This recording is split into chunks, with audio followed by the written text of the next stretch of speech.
देश के गणतंत्र दिवस के पावन पर्व पर समाजसेवी एवं शिवसेना यूबीटी उत्तर प्रदेश के उप प्रमुख महेश आहूजा ने सुखसागर फार्म हाउस पर विभिन्न संगठनों के प्रतिनिधियों के साथ गणतंत्र दिवस मनाया।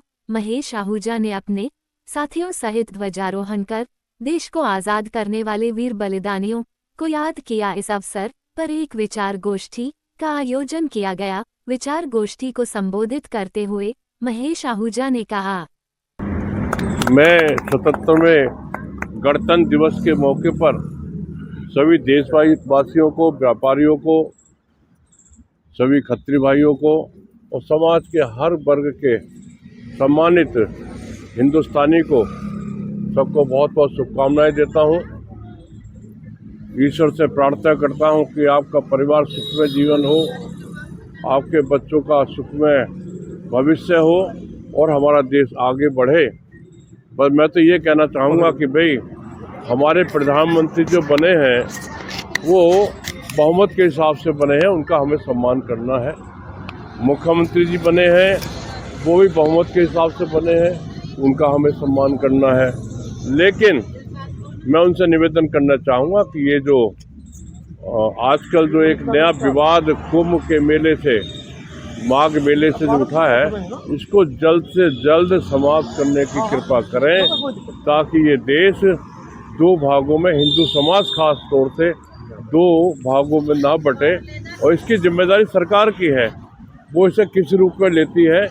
और हमारे लिए सभी लोग सम्मानित हैं, सभी लोग पूजनीय हैं और जो बड़ा आदमी होता, बड़ा व्यक्ति होता, उसकी बड़ी जिम्मेदारी होती है। हमारे मुख्यमंत्री जी हमारे लिए सम्मानित हैं, उनको जनता ने चुना है तो सम्मान तो निश्चित रूप से करेंगे और प्रधानमंत्री तो सम्मानित हैं ही। लेकिन मुख्य बात तो यही है कि वो प्रयास करें कि जो आपसी मन मुटाव है, इससे देश को भी नुकसान होगा, सनातन धर्म को भी नुकसान होगा और आपकी पार्टी को भी नुकसान होगा। तो मेरा तो निवेदन है, इस विवाद को जितना जल्द से जल्द समाप्त करें और ये भी जान लें कि सनातन है तो ये हिंदुस्तान है। सनातन धर्म अगर बहुमत नहीं रहा तो हिंदुस्तान नहीं रहेगा। ऐसी नीति अपनाइए जो सनातन धर्म आगे बढ़े और हमारा देश आगे बढ़े। इन्हीं शब्दों के साथ सबको प्रणाम। जय भवानी, जय शिवाजी। देशवासियों से आप क्या अपील करना चाहते हैं? देशवासियों से आप क्या अपील करना चाहते हैं? मैं ये अपील करना चाहता हूँ कि हमारे लिए राष्ट्रहित सर्वोपरि है, राष्ट्रहित सर्वोपरि है। जो भी आप कार्य करें वो राष्ट्रहित को मानते हुए कि हमें राष्ट्र का कैसे सम्मान बढ़ाना है, राष्ट्र को कैसे आगे बढ़ाना है, राष्ट्र का अपमान ना हो, ऐसा हमें प्रयास करना चाहिए। और बचाने की बात तो नहीं, पहले आप बढ़ाने की बात करेंगे तो बचेगा। हमारा धर्म हम बढ़ाने का प्रयत्न करेंगे तो हम बचा सकते हैं। देश को बढ़ाने का प्रयत्न करेंगे तब हम अपने देश को बचा सकते हैं। नहीं तो बहुत सी शक्तियाँ देश के अंदर देश को तोड़ने के लिए षड्यंत्र कर रही हैं, बहुत सी विपक्षी पार्टी कर रही हैं, बहुत से आतंकवादी लोग कर रहे हैं। अब इस समय मैं देख रहा हूँ, भाई मेरी 75 साल उम्र हो गई है, 20 बढ़ हो जाएगी, कि पहले से स्थिति बिगड़ती जा रही है, सरकार किसी की रही हो, लेकिन दिन पे दिन स्थिति देश की बिगड़ती जा रही है। टीवी में कुछ बोलो, चाहे आप ब्रह्मोस्त्र दिखाएं, चाहे कोई और दिखाएं, लेकिन देश के अंदर की स्थिति क्या है उसको ध्यान देने की आवश्यकता है कि सनातन धर्म के लोग संख्या में कम होते जा रहे हैं और दूसरे जो हिंदू विरोधी लोग हैं, देश विरोधी लोग हैं, वो बढ़ते जा रहे हैं। इसके लिए कोई न कोई उपाय करना चाहिए ताकि सनातन धर्म बच सके और हमारा देश, हमारा राष्ट्र आगे बढ़ सके। इन्हीं शब्दों के साथ धन्यवाद। आहूजा जी हमेशा देश और धर्म की बात करते हैं, हमेशा जो भी आयोजन करते हैं उसमें वो देश के लिए समर्पित रहता है। क्या कुछ कहेंगे? देखिए, सबसे पहली बात तो जय भारत या जय हिंद हम बोलते हैं।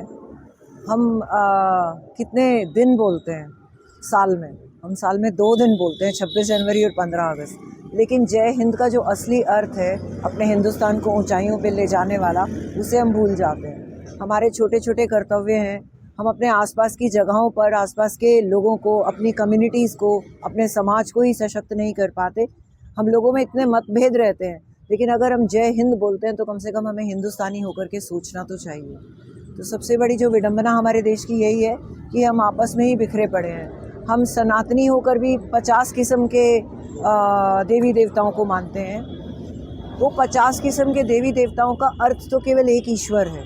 तो उस सनातन के उस एक ईश्वर को यदि हम जय हिंद मान करके, देश मान करके आगे बढ़ जाएं तो शायद हमारी सारी समस्याएं खत्म हो जाएंगी। आहूजा जी के लिए क्या कहेंगी? उनका जो भी आयोजन होता है वो देश और धर्म के लिए होता है। आहूजा जी तो मुझे लगता है उन्होंने अपना जीवन आहूत कर दिया है, जैसे देश के लिए कोई यज्ञ कर रहे हो, उसमें समिधा की भांति, घी की भांति और सामग्री की भांति हर रोज़ आहूत होते हैं।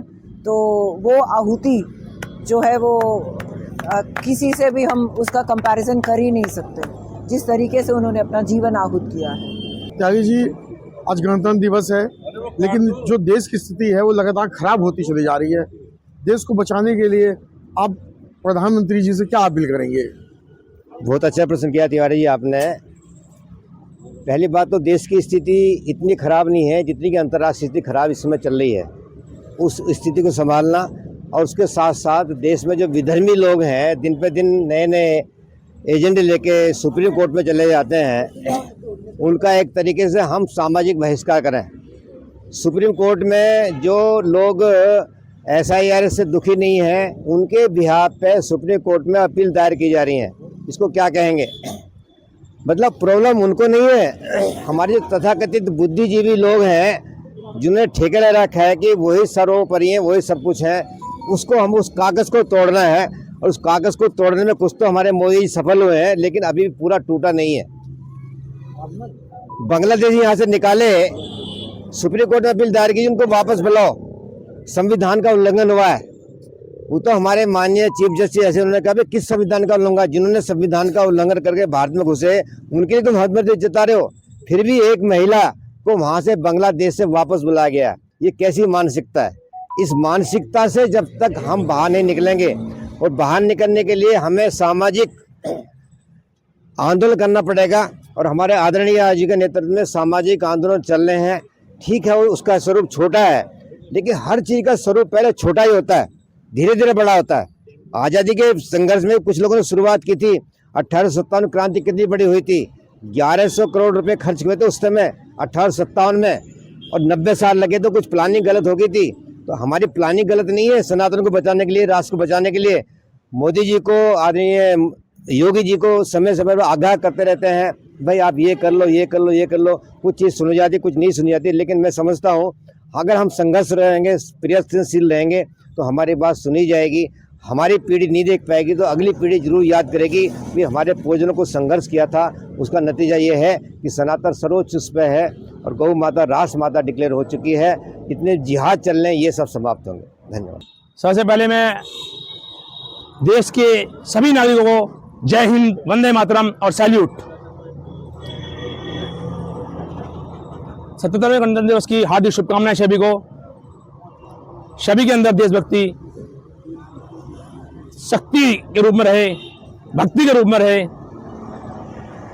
Industry and trader welfare association के राष्ट्रीय चेयरमैन साहब माननीय महेश आहूजा जी ने जो बात कही, मैं उसका पूर्ण रूप से समर्थन करता हूं। दुनिया में राष्ट्रहित, देश के अंदर राष्ट्रहित से बड़ा कुछ भी नहीं है।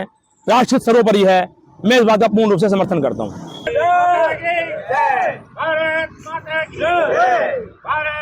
आगे आ जाओ, आगे आगे। वंदे मातरम, वंदे मातरम, वंदे मातरम, वंदे मातरम, वंदे मातरम, वंदे मातरम। भारत माता की जय, भारत माता की जय, भारत माता की जय। देश के वीर सपूतों की जय, देश के वीर सपूतों की जय, देश के वीर सपूतों की जय।